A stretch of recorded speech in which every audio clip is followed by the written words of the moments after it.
It's been a busy weekend in Saudi Arabia, to say the least. On Saturday, 11 princes, 4 current ministers, dozens of former ministers, and influential billionaires were detained in an anti-corruption probe in Saudi Arabia. On the same night, the Iranian-backed Houthis attacked Riyadh.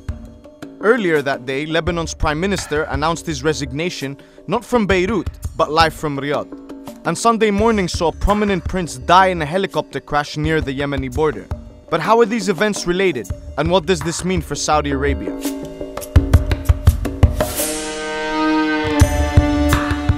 Among those detained this weekend were 3 media tycoons and 2 sons of the late King Abdullah.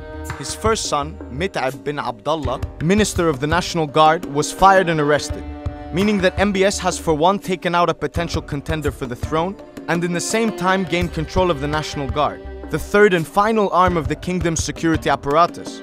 Waleed bin Talal, the chairman of Rotana, Waleed al Ibrahim, the head of the NBC network, and Salah Kamil, founder of ART, were also detained. Combined, the 3 men are responsible for the majority of Middle East media, with the move providing Mohammed bin Salman the media influence and perhaps the finances he may need to continue his power grab of the kingdom. The arrest came shortly after the establishment of an anti-corruption committee that gives Mohammed bin Salman the power to arrest, ban from travel, or freeze the assets of anyone it deems corrupt. So in other words, Mohammed bin Salman now controls all the media, all of defense, the economy, and has the power to arrest anyone without scrutiny.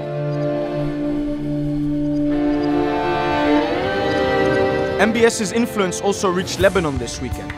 Lebanon's PM Saad Hariri did very little to quash claims that the kingdom had forced him to quit after resigning from the kingdom itself. Hariri cited his fear of being assassinated, adopting a very strong anti-Iranian and anti-Hezbollah tone in his speech. Hariri's resignation was unexpected and followed a meeting with Saudi Arabia's Minister of State for Gulf Affairs.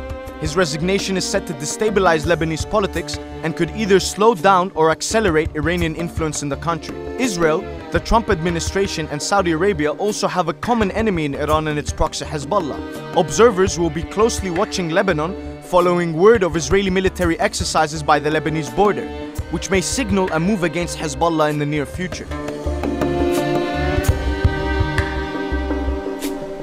The attempted Houthi attack this weekend was the latest reminder that the war in Yemen is far from over. This is not the first time Houthi missiles have targeted Saudi Arabia. However, most incursions have occurred close to the Saudi-Yemeni border. This time, the attack was deep in the Saudi mainland, in its capital Riyadh. And so, the threat of Houthis being able to directly target Saudi Arabia's major cities raises more doubts over the success of MBS's war in Yemen.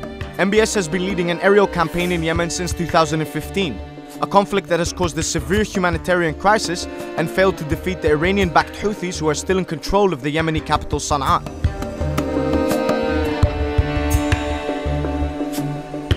Internally, MBS is consolidating his power and making sure no one can challenge his vision for the future of the country. But with the kingdom's failing war in Yemen, its ailing economy, the Qatar crisis still unresolved, Lebanon on the line, and growing Iranian influence, let's see what happens next.